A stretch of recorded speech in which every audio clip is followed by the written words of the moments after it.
Assalamualaikum warahmatullahi wabarakatuh. Selamat pagi untuk semuanya. Pemirsa, acara ini tidak live karena nggak ada kuota. Jam 7.25 hari Jumat tanggal 8 bulan Oktober. Posisi saya di pesisir pantai Jawa Tengah, Pekalongan. Apa ngopo? Tekek.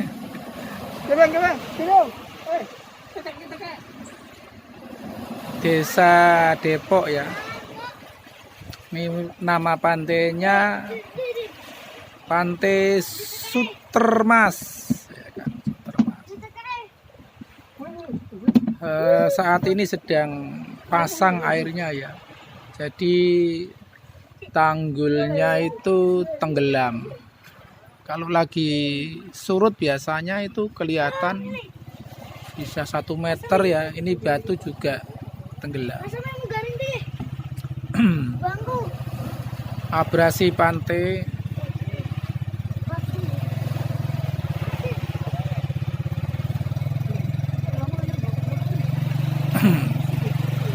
sudah tak terkendali ya, dari saya kecil ya kan. Yang saya ingat dari tahun 2002 aja itu yang terkikis sudah berapa meter ini. Kalau dihitung dari sejak kecil saya itu mungkin lebih dari 1 kilo terkikisnya ya.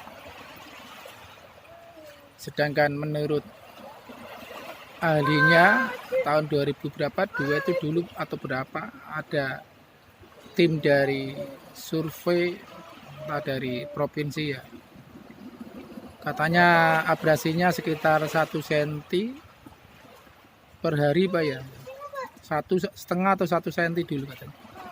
Berarti kan per tahun 3,5 meter ya.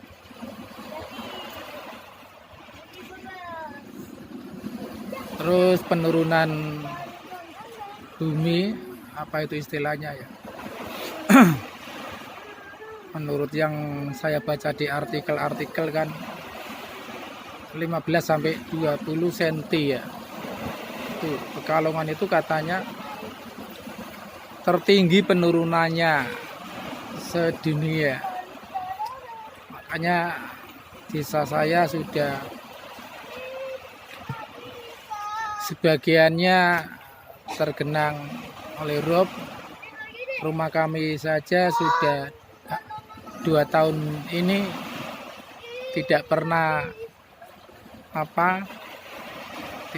surut, artinya maksudnya belum pernah kering ya kan.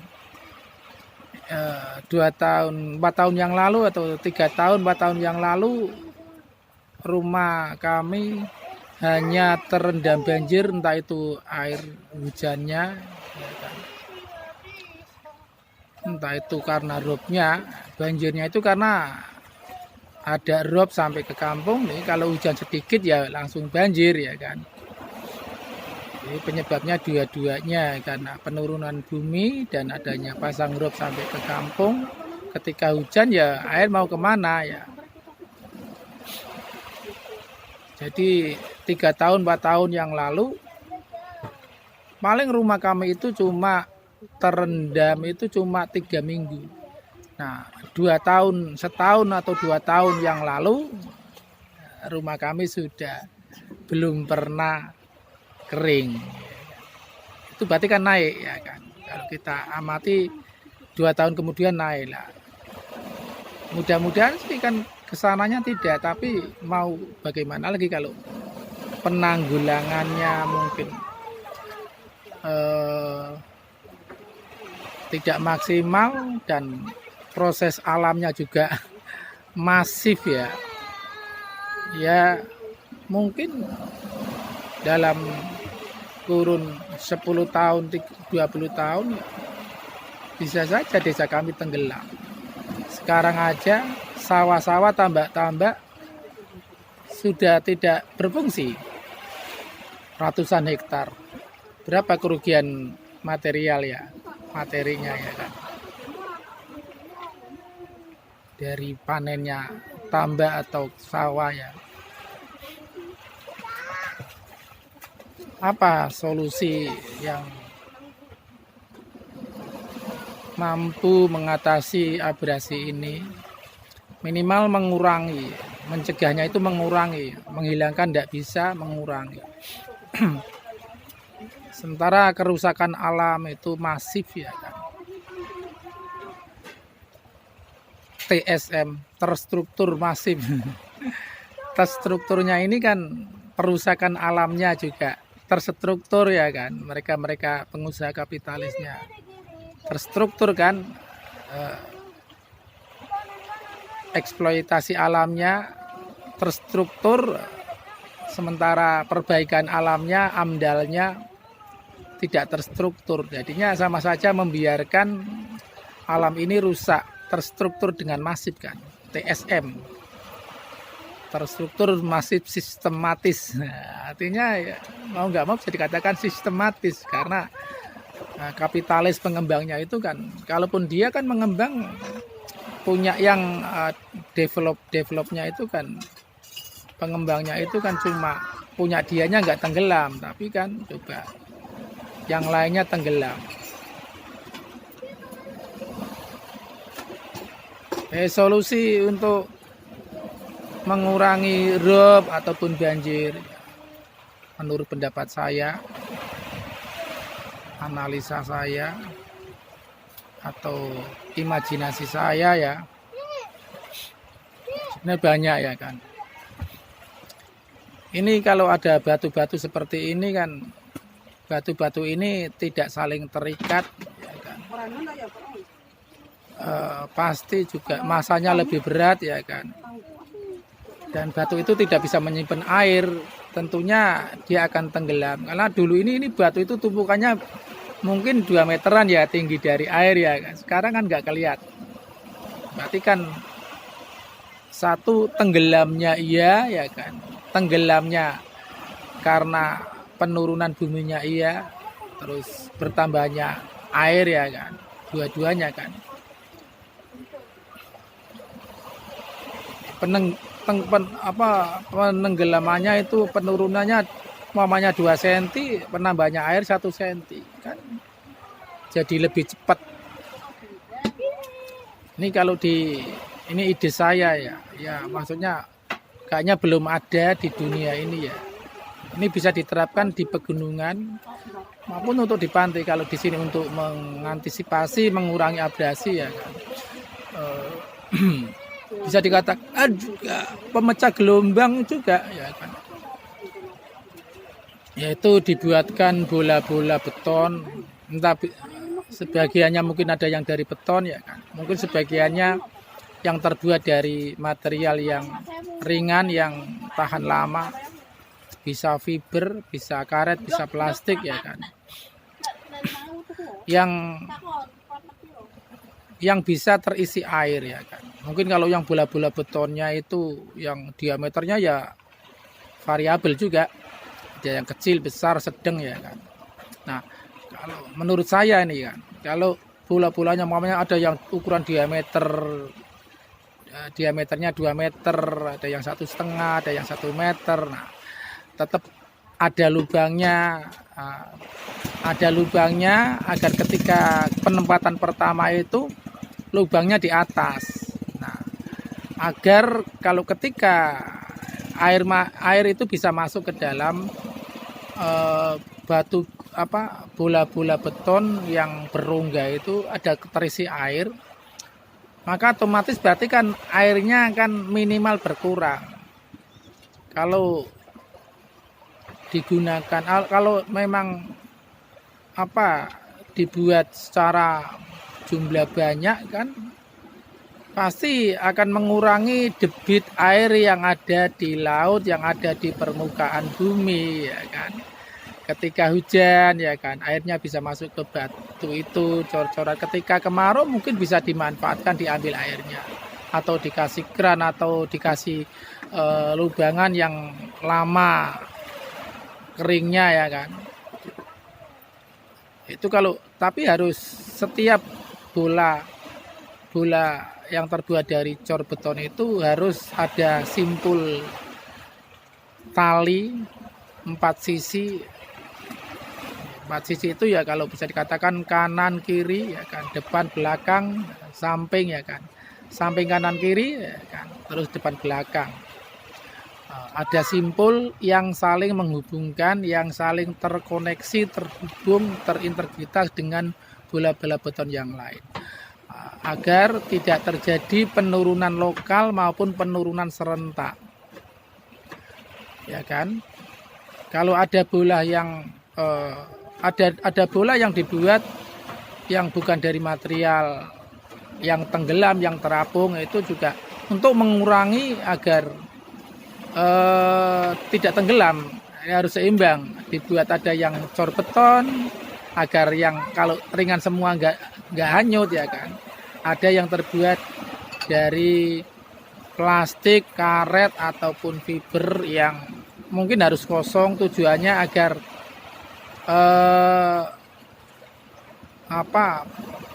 tidak mudah tenggelam penurunannya.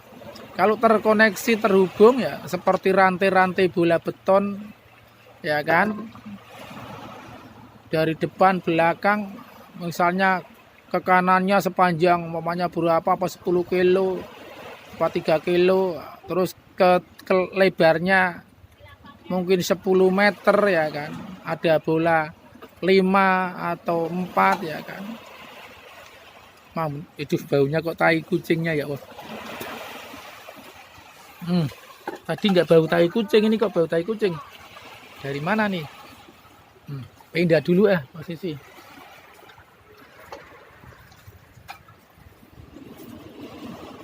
Bau tai kucing.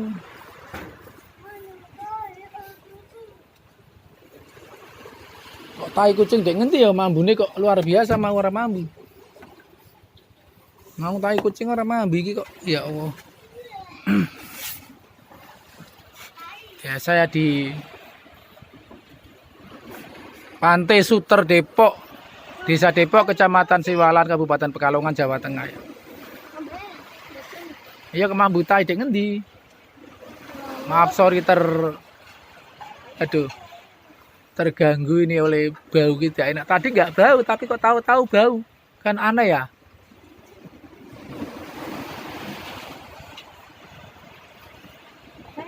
Jadi kalau tuh kok tai kucing kok.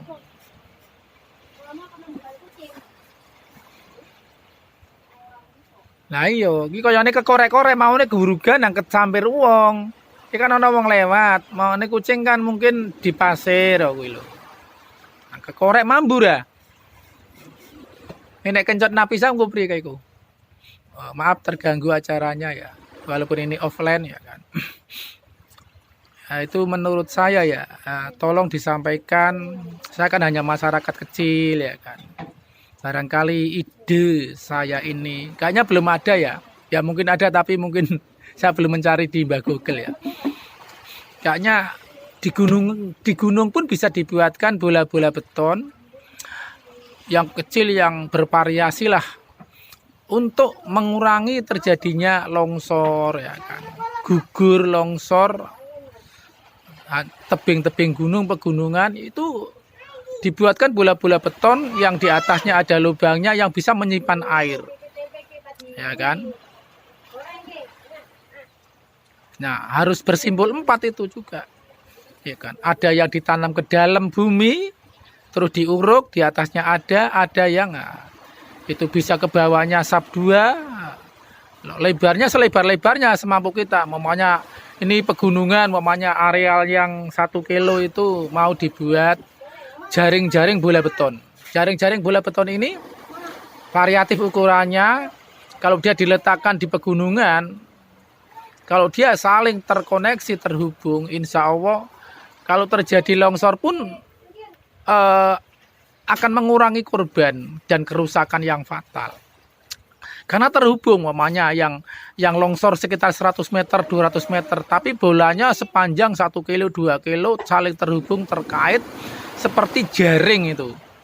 Saya yakin itu. Saya yakin maka material yang akan gugur ya paling hanya airnya yang lari ya. Untuk materialnya minimal aman.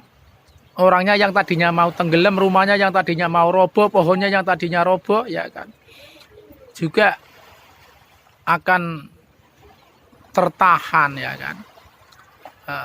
Demikian juga untuk pohon-pohon yang besar kalau bisa entah di pantai entah di jalan-jalan itu kalau bisa penanaman pohon itu kalau sudah besar jangan ditebang karena adanya perlebaran jalan, proyek dan lain-lain. Itu sayang. Di luar negeri itu kan pohon-pohon yang besar dipindahkan itu. Di Indonesia belum ada itu. Sayang kan nanamnya bisa kalau pohon asem bisa ratusan tahun itu. Terus kalau ditebang kan sayang. Fungsinya hilang sementara untuk membuatnya menumbuhkannya perlu ratusan tahun ya kan. Kan sayang. Kalau bisa tanaman apapun, entah itu palem, entah itu kurma, entah itu kelapa, di bawahnya dibuatkan pondasi khusus untuk tumbuh, seperti kerangka yang terbuat dari beton. Kerangka yang terbuat dari beton, yang nantinya kalau dipindahkan bisa dievakuasi, diangkat. Kerangkanya itu berongga, ya seperti kurungan burung umpamanya atau segi empat bangunan kubus atau seperti lingkaran yang berkerangka beton yang ditanamin. Nah, suatu saat mau memindahkan kan kita tinggal umpamanya diameternya 2 meter cukup atau 3 meter cukup, maka akar-akar yang ada di dalam kerangka itu kalau dipindahkan kan dia tidak stres, tidak rusak ya kan. Tanahnya tidak jatuh ya kan. Kalau diangkat pakai bulldozer atau apa antarnya kan otomatis kan kita memindahkan ketika dicabut dengan betonnya itu kan maka akarnya tidak akan rusak itu. Ya rusaknya sedikit. Mungkin 70% akar yang pokok tunggalnya selamat. Dipindahkan. Kan bisa dipindahkan dan tidak ada seandainya di pegunungan pun mungkin tidak akan pohonnya langsung jatuh enggak. Paling miring kalau longsor dia akan miring. Maka masih bisa dibetulkan karena dia ada beban material beton yang dibuat sedemikian rupa ya kan. Itu untuk pohon-pohon yang besar yang kiranya apa itu diamankan seperti itu. Entah di jalan-jalan itu kalau nanam gitu. Kalau bisa dibuatkan kerangka untuk tanaman yang nantinya kalau ada proyek, makanya kalau bisa kan buat proyek itu untuk jangka tak terbatas, artinya 20 tahun, 100 tahun yang akan datang itu tidak ada master plan yang merusak tanaman hidup atau lingkungan hidup atau apa biohayati yang ada di laut atau di darat. Itu menurut saya. Jadi kalau dibuatkan bola-bola beton raksasa yang di dalamnya berongga, dikasih lubang di atasnya, ketika itu bola-bola beton ditaruh, disusun di pegunungan yang rawan longsor, ya maka bola-bola beton itu seperti kita melihat apa jok mobil sopir yang kadang ada bola-bola kayu yang untuk refleksi itu kan. Nah seperti itu, bayangkan coba kalau bola-bola beton itu tersusun seperti yang untuk refleksi di kursi-kursi atau di jok-jok para sopir kondektor itu kan biasanya kan ada yang ditaruh di bawah, ada yang taruh di senderanya. Nah seperti itu. Bayangkan ada yang kecil, ada yang besar. Ya memang perlu biaya besar. Tapi ini untuk masa yang baik ya, demi kebaikan untuk alam semuanya ya kan. Buatlah seperti itu karena kalau paku bumi itu dia juga dia bisa tenggelam lokal ya kan dan biayanya mungkin lebih besar itu kan. Ini kan hanya untuk di permukaan. Bola-bola beton itu hanya bisa di permukaan. Kalau terjadi longsor masih bisa dievakuasi, ditarik ke atas, ditarik ya kan, mamanya dilepas satu rangkaian tarik ke atas, dilepas satu rangkaian tarik ke atas. Saya yakin itu, saya yakin sekali bahwa bola-bola beton itu ya kan yang dibuat dari mungkin yang dari beton juga ada, yang dibuat dari untuk yang di laut mungkin ada yang perlu dibuat dari fiber, ada yang dari karet, ada yang dari plastik karena agar itu tidak tenggelam, yang dari beton tidak tenggelam karena kalau ringan semua juga mudah hanyut ya kan. Jadi perlu yang berat juga kan agar pasir itu tidak lari juga ya kan. Bahkan kalau kita kasih pasir itu maka pasirnya itu dia tidak mudah berguguran. Karena kalau lingkaran-lingkaran kecil, lingkaran besar jadikan satu maka seperti rapet ya kan. Terus di atasnya dikasih kerikil ya kan, material yang lainnya ya kan. Ya itu hanya sekilas ide saya yang saya amati, semoga bermanfaat. Saya ingin bahwa yang melihat ini tolong diviralkan kepada orang yang punya otoritas. Ya kan? Entah kelasnya kelas bupati, entah camat, entah Pak Lurah, entah ya kan. Nah, kalau bisa sampai ke kelas DPR ya kan. Ya, legislatifnya, para eksekutifnya juga, para yudikatifnya juga agar mereka tahu, bahkan semoga sampai ke ahli-ahli ilmiawan ya kan, tingkat dunia ya kan. Kan saya hanya punya ide ya kan. Saya nggak perlu ide ini dipatenkan atau apa ya kan. Yang penting bermanfaat. Kalaupun dipatenkan kan saya nggak mampu akan membuatnya kan. Ini ide untuk semuanya, untuk kebaikan semuanya. Semoga bermanfaat ya kan. Buatkan bola-bola beton, bola-bola plastik, bola-bola fiber yang bertahan lama, ya, berkualitas ya kan, untuk mengurangi abrasi pantai. Mamanya ini kan, bola betonnya yang arah ke pantai ada berapa baris, mamanya 5 meter sampai 10 meter lebarnya, panjangnya kan terserah kan, mengikuti pantainya ya kan. Maka bola-bola beton yang diisi air laut, maka dia ketika surut airnya masih di bola beton, otomatis akan mengurangi debit air dong ya kan. Demikian juga jika bola-bola beton itu ditaruh di pegunungan lereng-lereng, maka ketika hujan air itu akan tersimpan di dalam bola-bola beton, dan di bawahnya bisa dibikin keran, bisa dibikin semacam resapan yang umpamanya ini dibuat agar bahwa 1 kubik ini biar habis dalam 2 bulan atau dalam setahun atau 3 bulan. Artinya mengurangi banjir, memperlambat banjir, memperlambat erosi. Karena kalau air kita dihambat seperti bendungan kan konsepnya. Jadi juga ada 3 alternatif tadi, dibuatkan bola-bola beton ya, dibuatkan bendungan ya, dibuatkan danau juga iya. Jadi ada 3 itu, kalau bisa ketiganya itu berjalan bareng. Bola-bola beton, ada danau, ada bendungan.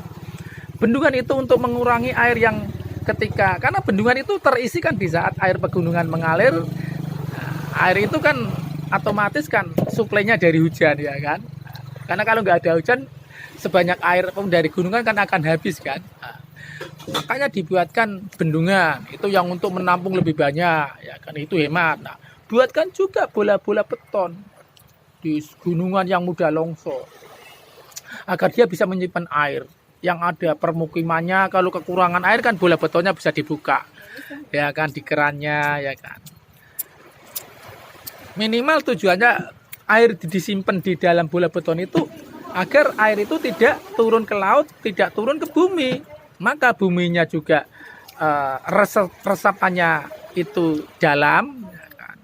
Kalau airnya turun ke bumi, meresap ke bumi dan mengalir ke laut, maka tidak ada celah lagi di dalam permukaan bumi ini. Maka tidak mungkin air hujan itu meresap ke dalam, nggak mungkin. Yang saya amatin itu ya mungkin nggak ada 1%-nya yang meresap. Ya kan, sekarang ini di permukaan. Atau bisa dikatakan ya kalau sebanyak-banyak paling 20% meresapnya.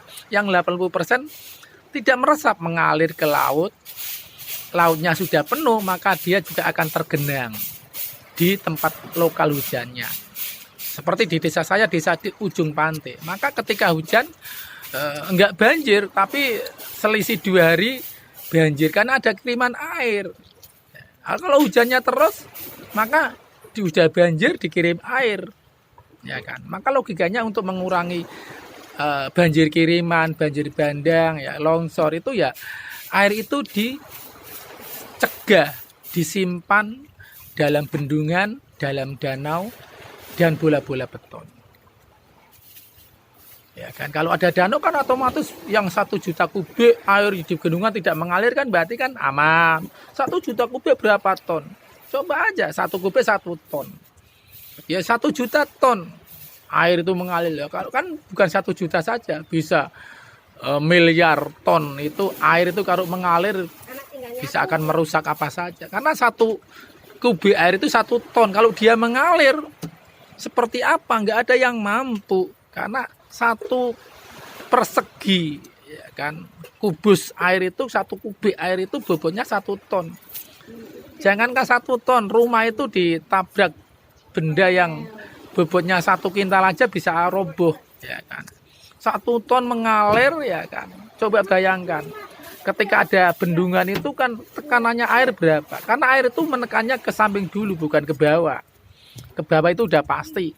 Nah, ketika Anda membuat bendungan, lebar airnya semakin dia lebar bendungan itu seperti ember juga ya kan, seperti bak mandi juga, seperti kolam air juga. Kalau Anda ingin membuat kolamnya itu semakin besar maka harus semakin tebal, diikuti ketebalan dinding kolamnya. Begitupun bak dan ember. Ketika itu untuk memuat air yang banyak maka juga ketebalannya harus diimbangi kekuatannya. Karena dia akan menyangga tekanan air ke kanan, ke kiri, ke samping, ke seluruh penjara. Air itu kan menekannya ke samping dulu. Kalau di sampingnya sudah kuat maka dia akan menekan ke bawah. Ya kan. Nah, kita jangan mengharap air itu bisa merasap ke bumi. Nggak bisa, kan hanya paling 100 meter, di bawah 100 meter itu air bisa meresap. Di atas 100 meter ke sana air nggak bisa meresap. 100 meter saja kadang sudah keluar sendiri air kok. Ya kan? Apalagi ke sana nggak mungkin. Contohnya Lapindo. Lapindo itu sudah 17 tahun berjalan, airnya keluar. Berapa juta kubik material yang dikeluarkan Lapindo? Itu contohnya. Jadi hujan itu nggak bisa meresap. Ya. Itu diantara untuk menanggulangi 3 aja alternatif. Ada bola-bola beton, ada danau. Danau kalau bisa ada instruksi presiden bahwa danau itu harus dibuat di setiap desa. Kalau bisa 5 hektar. Di setiap desa, baik di pesisirnya, baik di kota-kota. Agar apa? Kan kalau kita mengandalkan bendungan kan nggak cukup. Ya kan? Maka harus dibuat penampungan. Setiap desa, setiap kota harus punya danau. Ya diukur satu desa saya, agar desa saya itu tanahnya meresapnya 1 meter 2 meter nggak ada air. Artinya kalau kita nyangkul itu 1 meter nggak ada air berarti kan sudah aman dari banjir. Kalau bisa sih 2 meter, kita nyangkul 2 meter nggak ada air, itu saya yakin kita udah titik aman, nggak banjir. Caranya bagaimana?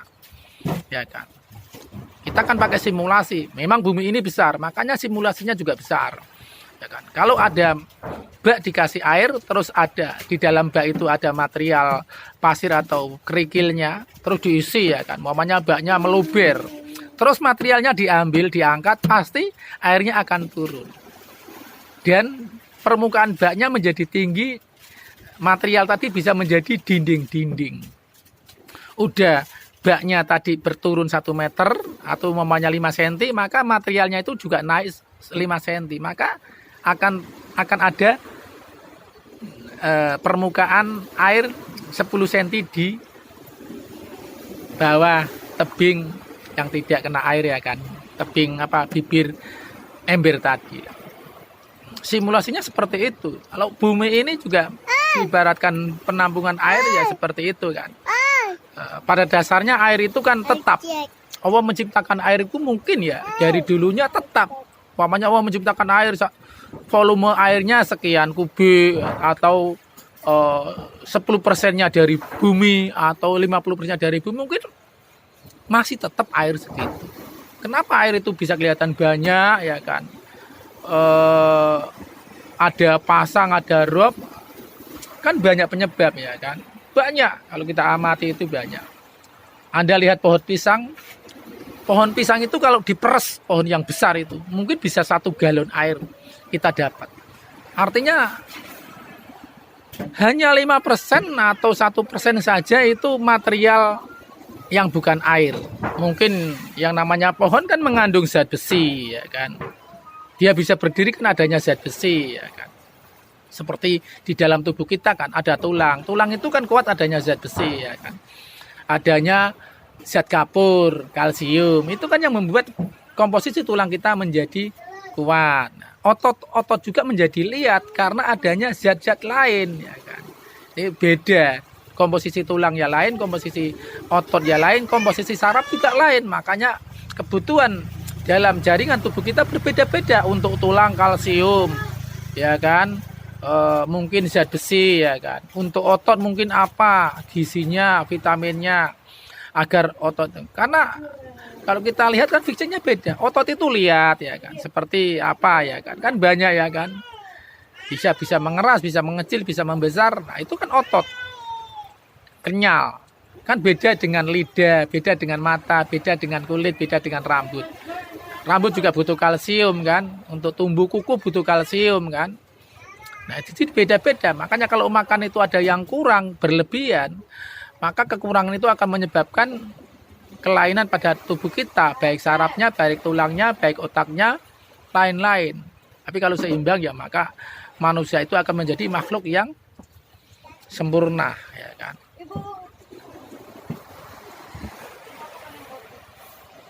Kira-kira begitu, ya kan. Jadi untuk penyebab banjir itu banyak sekali. Coba Anda pikirkan pohon pisang. Kalau pohon pisang yang besar itu, kalau diperes airnya ada 1 galon air.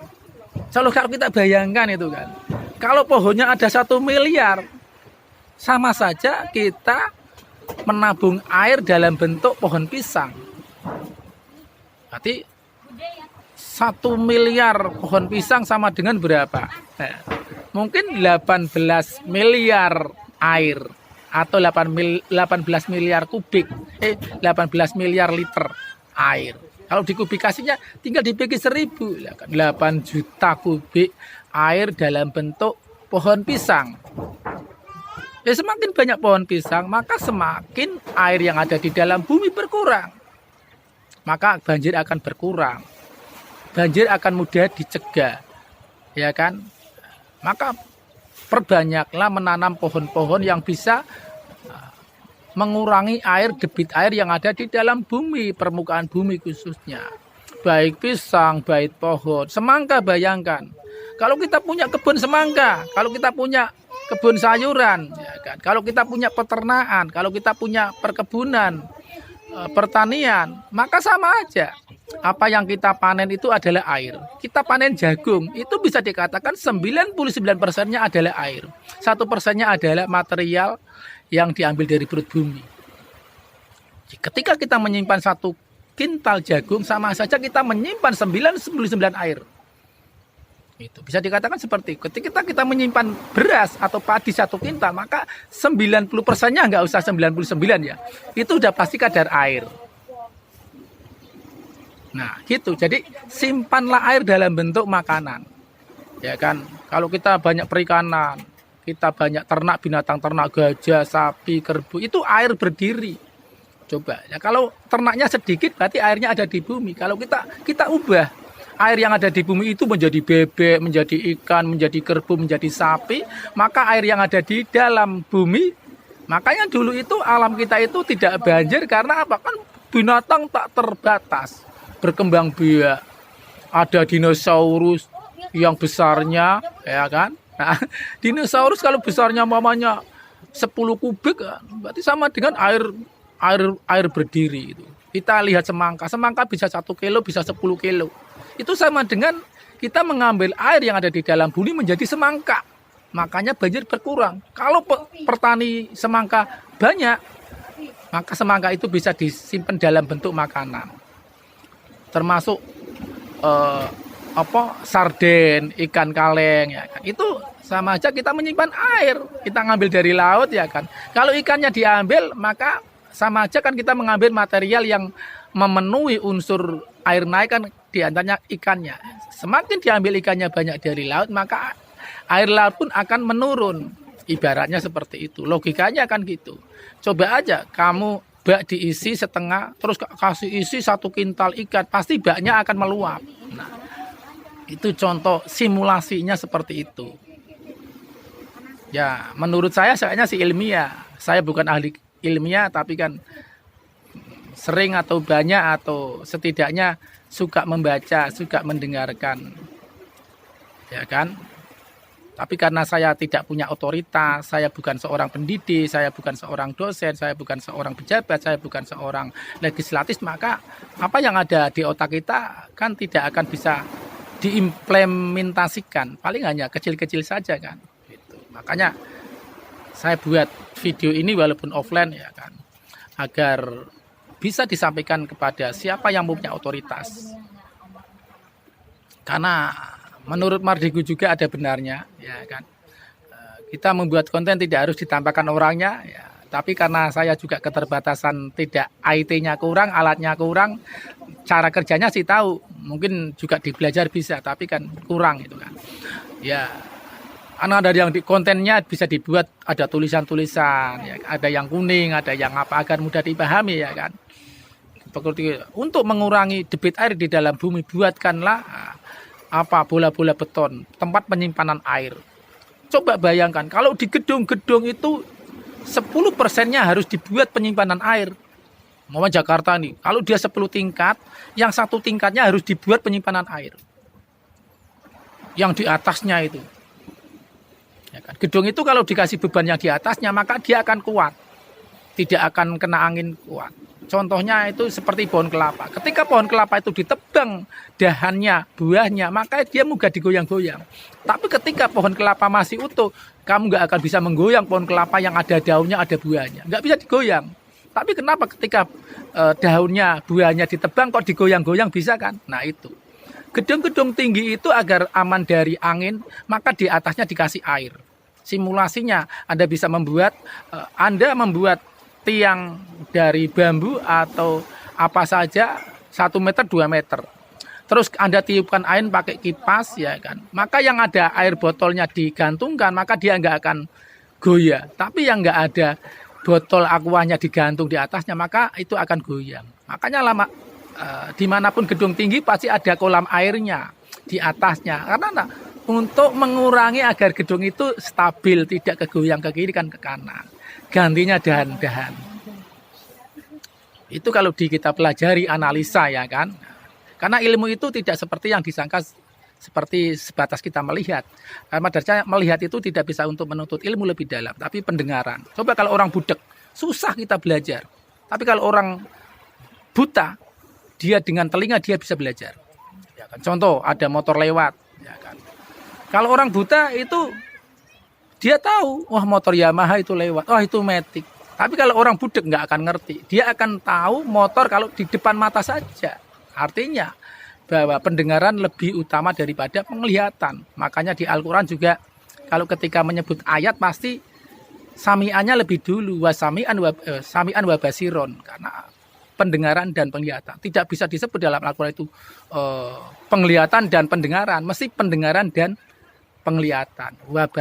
Sami'an wa basiron. Karena disebut dulu sami'annya itu, pendengarannya itu memang lebih penting. Gitu. Kalau kita kaji itu tidak sembarangan. Kalau kita nyusun dalam kalimat kan disebut dulu itu lebih penting itu kan. Ya kan. Memang sih boleh saja saya menyebut binatang kurban adalah unta, kerbau, sapi boleh. Disebut balik juga boleh, sapi, kerbau, unta. Disebut unta dulu juga boleh. Itu benar kalimatnya.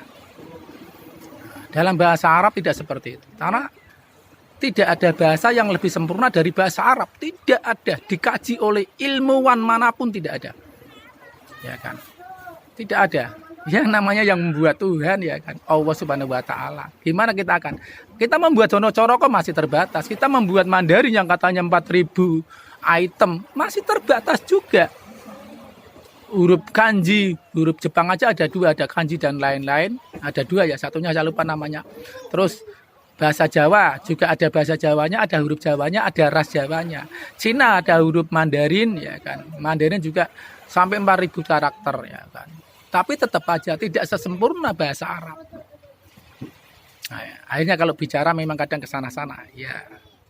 Ya maklumlah saya bukan seorang akademisi. Ketika kita bicara kadang nggak bisa fokus ke situ tok, tapi kadang ngerempet ke sana ke sini. Ya maklum.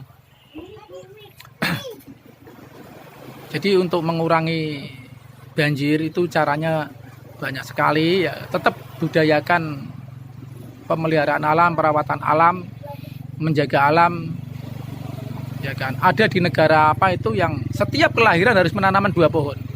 Mungkin kalau diterapkan di Indonesia, mungkin akan bertambah pohon sesuai dengan jumlah manusianya. Umpamanya satu anak harus menanam 10 pohon. Setiap punya anak satu harus menanam 10 pohon. 2 lah gak banyak. Maka akan tercipta pohon 2 kali lipat daripada jumlah manusia.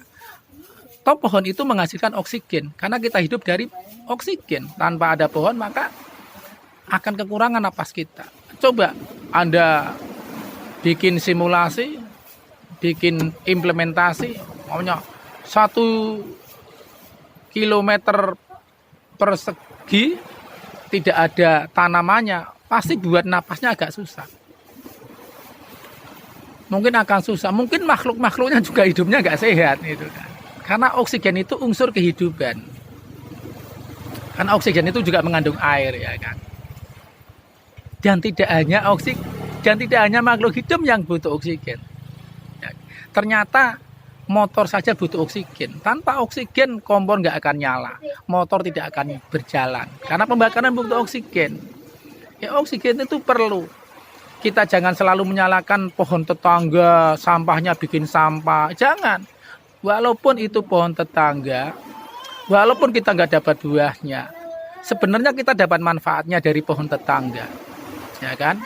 Pohon tetangga itu menghasilkan oksigen. Jangan-jangan kehidupan Anda menghirup oksigen yang dihasilkan dari tanaman pohon dari tetangga yang menurut Anda mengganggu ya kan, atau apa ya kan? Jangan-jangan seperti itu ya kan. Kalau kita dipikir dalam seperti itu.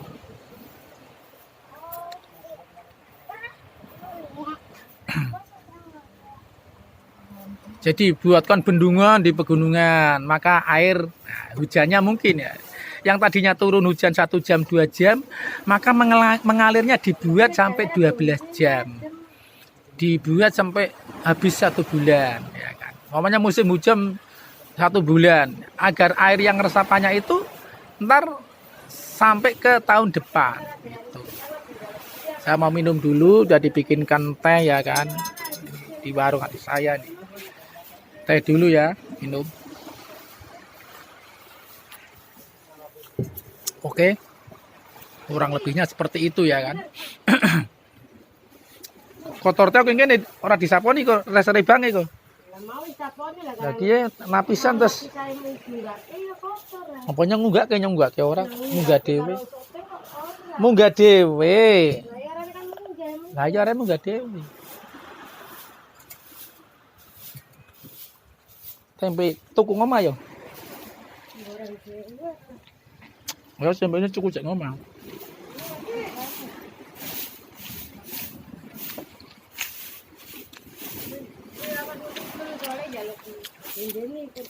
Apa? Sugel tengah.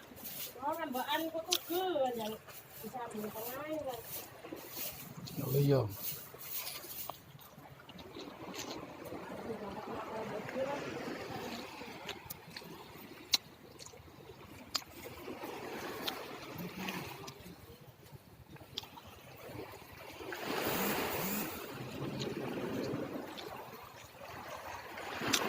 Video ini sudah 43 menit 45 detik. Semoga obrolan gaduh-gaduh saya ini bisa bermanfaat.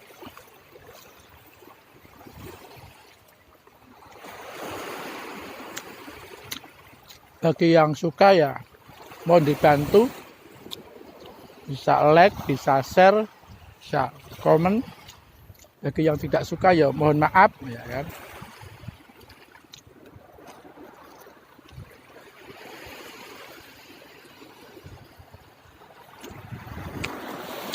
Ini saya berjalan ke arah barat ya. Kiblatnya ke barat ya. Kiblatnya di sini. Kiblatnya di Indonesia kan ke barat.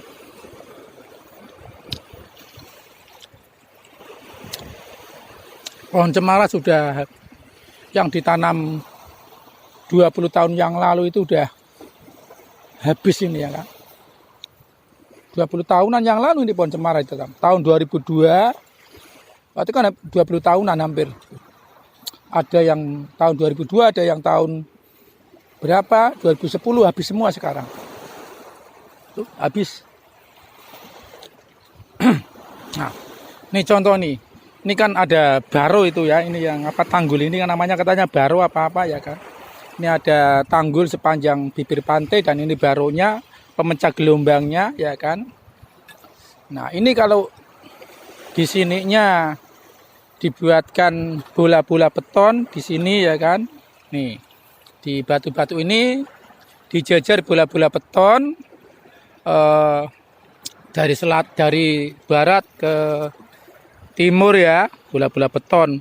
Mungkin bentangannya bisa 10 meter ke sana bola betonnya atau 5 meter minimal dulu ya kan.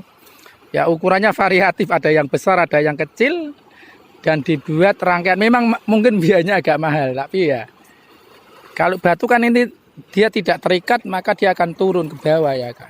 Karena ini dulu juga tinggi nih. Ini udah tenggelam.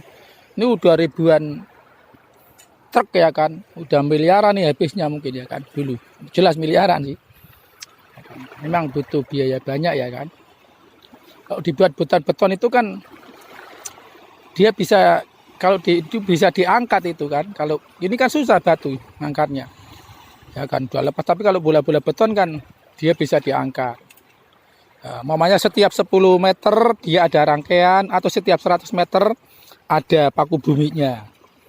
Ketika terjadi penurunan bolanya bisa diangkat ya kan, bisa pokoknya diangkat lah. Ntar sekali ngangkat bisa dedek seperti ngangkat jaring kan, bisa seperti itu juga. Dan airnya bisa tersimpan di dalam bola-bola beton. Ada yang mungkin di depannya yang terbuat dari yang plastik mungkin ya, plastik kecil-kecil ya kan, agar tidak membahayakan orang juga berfungsi. Kalau yang hitam dia akan menyerap panas ya kan, juga bagus juga, panasnya diserap bola-bola itu, airnya menjadi hangat ya kan, bisa juga ya kan. Seperti di kali-kali dulu di Jakarta kan, Amnis kan dikasih bola-bola hitam, dikasih jaring-jaring hitam, tujuannya kan agar baunya itu hilang dengan adanya panas menyerap di dalam air, seperti airnya seperti direbus ya kan. Atau terjadinya dia bau kan karena terlalu panas, makanya menguap baunya ya kan. Kalau panas ya seperti orang masak kan, kita masak panas maka aroma masaknya bau. Ketika sungai-sungai yang kotor di airnya panas, maka seperti itu. Makanya kecuali yang dibuatkan di permukaannya itu dikasih bola-bola hitam itu kan. Ada yang semacam itu kan, kali-kali dikasih di permukaannya dikasih bola-bola hitam yang terapung itu kan. Mungkin juga tujuannya seperti itu juga ya kan. Menyerap panasnya tidak ke air tapi di dalam bola.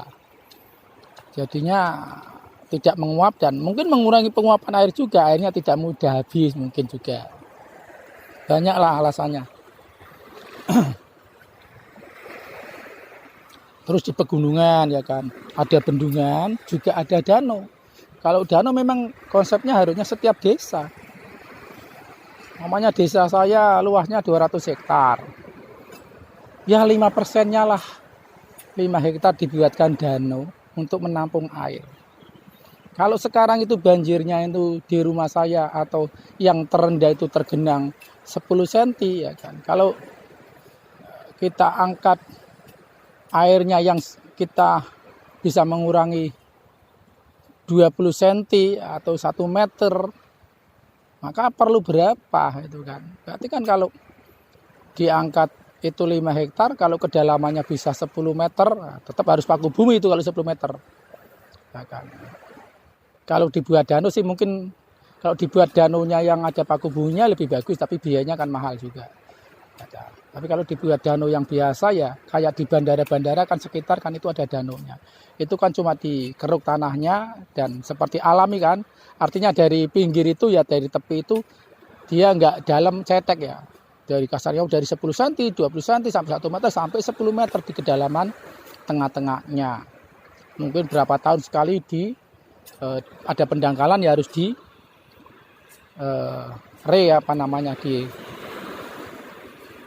difungsikan kembali seperti awal atau diperbaiki. Ya menurut saya seperti itu. Jadi perlu danau setiap desa. Danau yang di pinggir pantura, kalau di desa saya harusnya ada 2 danau.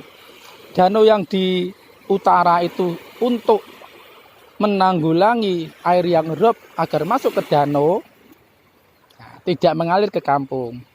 Yang di selatannya, mamanya jarak 1 kilo, ya kan, dibikin danau penampungan air yang dari hujan, ya kan, agar masuk ke danau, yang dari kali agar masuk ke danau, ya kan. Nah, gitu. Tapi kalau nggak dibikin setiap desa, maka dari desa lain mengalir ke saya. Tapi kalau mamanya desa saya ini Depok, di Sorjo itu membuat danau, maka juga air yang di Sorjo juga masuk ke penampungannya sendiri, yang di selatannya desa Sepai juga dia akan masuk ke desanya sendiri. Maka air itu mungkin bisa dikatakan 50%-nya dia tidak akan mengalir bebas, mungkin bisa ditanggulangi masuk ke namanya apa, andongan, danau andongan air hujan, ya, air dari desa sendiri, ya kan, yang dari hujannya yang di atas desa saya, ya kan, kecuali yang kali-kali harus diairkan ke laut. Artinya ya berarti tanggul-tanggul itu untuk mengurangi air kali jangan sampai mengalir ke kampung. Seperti itu, berarti harus setiap desa dibuatkan danau-danau. Menurut saya seperti itu ya. Itu khusus yang pesisir memang harus, kalau bisa di kampung saya tuh 2 danau itu. Danau air penanggulang air rob dan danau penanggulangan ketika musim hujan. Minimal untuk menanggulangi banjir, juga untuk suplai air. Walaupun udah nggak pernah musim kemarau ya. Ya minimal danau tersebut harus mengorbankan sawah-sawah, ya kan. Yang kan sekarang banyak sawah yang tidak berfungsi. Kalau sebagiannya digunakan danau, diambil tanahnya, materialnya, diangkat, saya yakin kalau kita korbankan 5 hektar, maka yang 10 hektar atau 20 hektar bisa ditimbun dari hasil material yang digali. Berarti korban 5 hektar, hidup 10 sampai 20 hektar. Bisa ditanami kembali. Yang terlanjur dibuat danau, kan fungsinya masih banyak itu, Bu. Bisa untuk sektor perikanan, sektor wisata. Jadinya nggak ada yang rugi itu. Memang harus pemerintah, masyarakat, dan tokoh-tokoh itu ya bermusyawarah tetap. Disosialisasikan sesederhana mungkin agar masyarakat kampung yang buta huruf pun bisa menelaah, menerima, ya kan, dan membenarkan akhirnya visi misi itu bisa terwujud, ya kan. Karena kalau saya kan nggak mungkin bisa mewujudkan visi itu, karena visioner kalau datangnya dari orang yang terbatas kan juga mungkin kurang. Tapi kalau saya punya visioner, punya pandangan, punya gagasan, terus ada yang mendengar, yang bermodal, yang punya otoritas, jabatan, wewenang atau apa, ya mungkin akan lebih cepat, ya kan, daripada saya sendiri. Karena seorang visioner tunggal itu juga takutnya kalau visioner tunggal itu, maka seperti yang dikatakan Mardigu Wowi Prasetyo itu, atau bosman yang terkenal itu kan, bahwa Insinyur Soekarno itu dulu punya gagasan besar, yaitu bahwa ketika 10 tahun baru merdeka itu tamu-tamu negara, berapa tamu negara ada dari Cina, dari India, dari Mesir, dari mana-mana itu datang, bahwa di Indonesia itu ada emasnya. Ketika itu menurut yang dijelaskan Mardigu itu, bahwa Indonesia itu punya emas, maka Indonesia bisa printing money, ya kan, seperti yang di Cina, ya kan, printing money, ya kan, mencetak uang sebanyak-banyak pun ada asetnya. Ya seperti membuat apa, SWF, souvenir worth apa itu, SWS apa, SWF ya, font, SWS, souvenir well ya apa, well found, pinjaman itu kan. Berarti kan kita punya Mamanya tidak harus menggali emas itu kan. Di Papua, di Freeport ada sekian juta miliar ton emas. Kita bikin tadi SWF atau semacam sertifikat, bisa dikatakan uang ya kan, bisa dikatakan saham ya kan. Bisa berlaku uang juga ya kan. Hanya ada orang investment baik yang lokal baik yang dari luar negeri. Saya mau investasi berapa? Ya kan. 1 kilo emas ya kan. Ya sekian, ya gitu kan. Nah, uang itu untuk membangun ya kan. Kan saya sudah bawa dolarnya ke sini, dia bawa hartanya di Indonesia untuk membangun.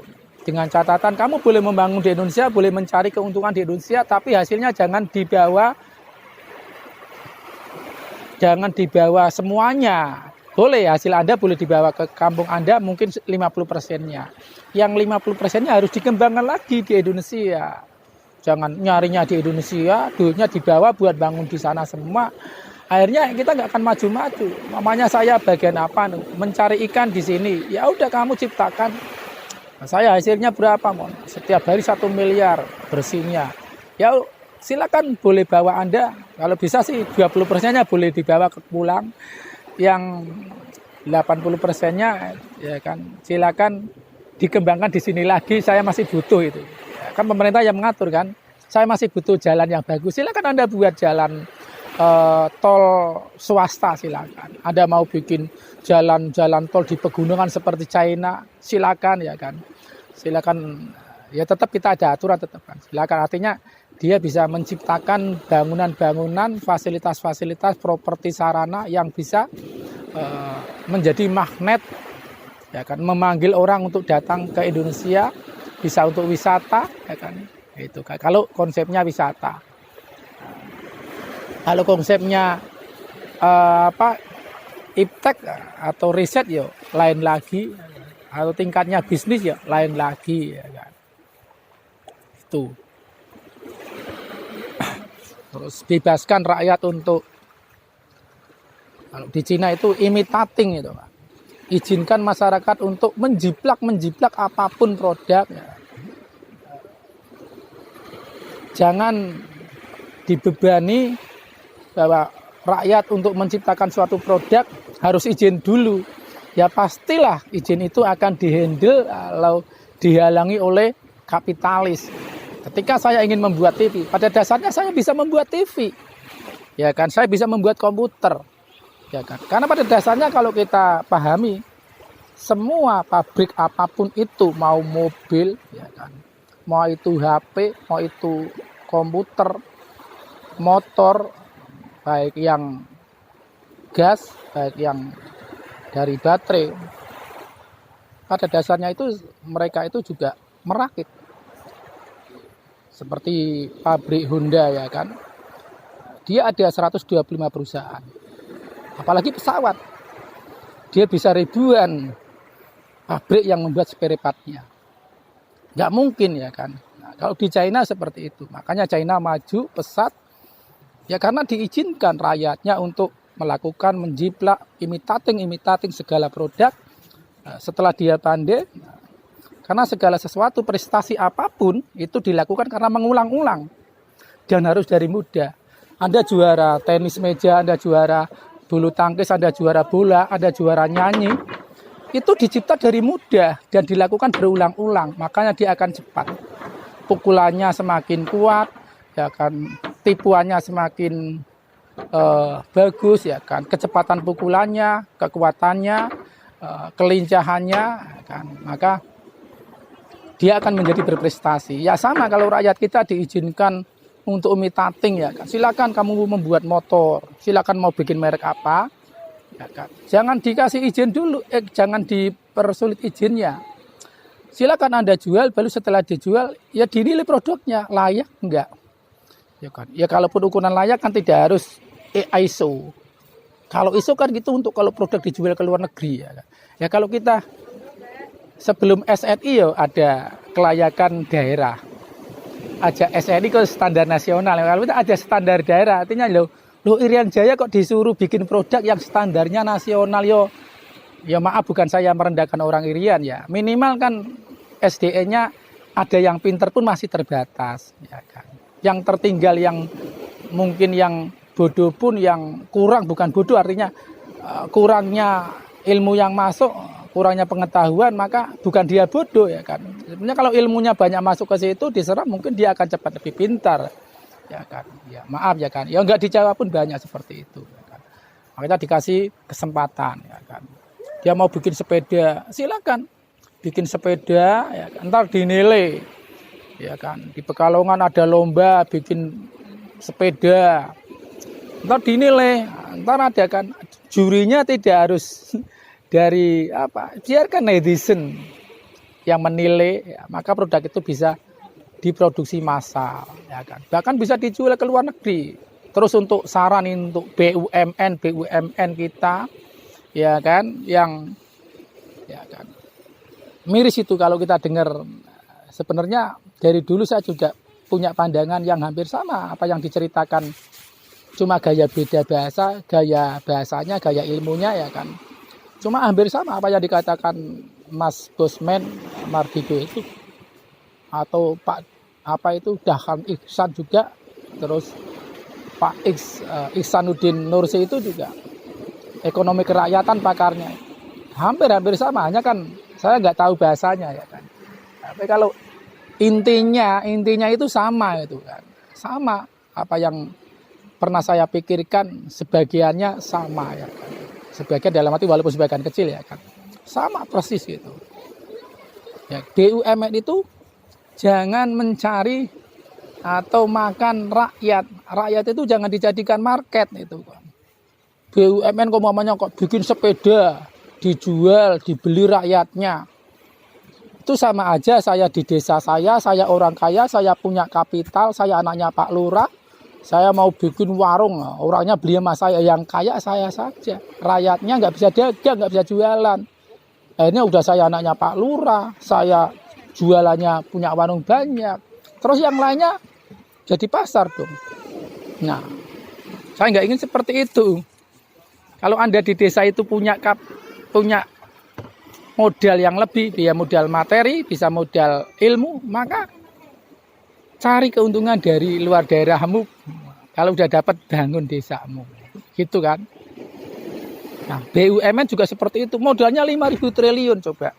Bayangkan 5.000 triliun itu, mosok tiap tahun sudah umur 76, ibaratnya sudah kakek, punya anak-anaknya malah APBN kita habis buat subsidi BUMN, ya kan, ya Pak Ora kok buat BUMN, ya kan. Artinya kalau bisa itu BUMN itu ya produksi barang-barang yang bisa dijual keluar.